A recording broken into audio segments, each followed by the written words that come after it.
In the village of Auquis, many years ago, Ifeananya and Obiora were known as the couple whose laughter was louder than the morning rooster. Their love was an early song, woven in smiling glances and quiet promises beneath endless stars. In moments of celebration, their union was lifted by the elders as an example to all. But as seasons shifted and time settled heavy on their home, the warmth faded. Obiora, once soft-eyed and attentive, grew brittle. His voice, once gentle, became thunder. Ifeananya, who had always matched his steps, now walked on eggshells. Her questions hung unanswered. When anger flared, she shrank inside herself. Not because her feelings changed, but because something silent and cold had crept between them. Why did she stay? When the pain outweighed the peace and comfort vanished like mist, Ifeananya thought of leaving. She dreamed of sunrise with no arguments, of nights restful and unburdened. Yet each time she considered it, she felt an invisible weight. It was not a single chain, but many, braided from her own fears and the stories the village told. She feared loneliness more than Obiora's anger. The idea of walking alone, of being marked as a woman who left, terrified her. She imagined the murmurs at the well, the judging eyes, the label of failed wife whispered to the next generation. Shame stalked her like a shadow, threatening to outgrow even her pain. There was hope, too, stubborn and bright.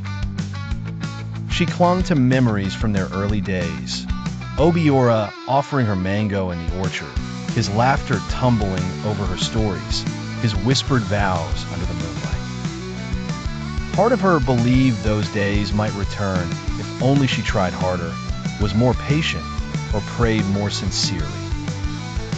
Hope, masquerading as loyalty, kept her at his side. Above it all was duty. Ifeananya carried the weight of tradition, her family name, her children's well-being, the unity of the household. She believed love meant endurance, that sacrifices today would yield tomorrow's blessings. Elders had taught her that marriage was not to be abandoned lightly, and so she shouldered her burden as an unspoken price of adulthood. This story, the elders said, echoed everywhere, not just in Auquis, but in cities like Lagos and Nairobi, in crowded apartment blocks and quiet rural lanes.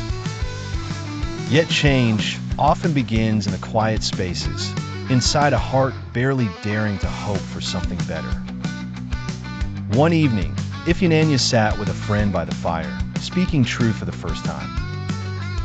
She prayed, she read, she listened to wisdom from women who walked before her. Some nights, she let tears fall while asking, am I greater than my fear? Does my heart still remember its worth? One dawn, sunlight slipping through her window, Ifeananya quietly gathered her things. There was no argument, just silent resolve. She nodded farewell to her children, knowing change was not just for herself, but for them as well. As she passed through the village, some faces showed worry, others surprise. Words floated on the wind, judgment and admiration mingled together. But for the first time in years, Ifeanyanya's steps felt light. She carried only what was necessary, leaving behind the invisible chains she once thought belonged to her forever.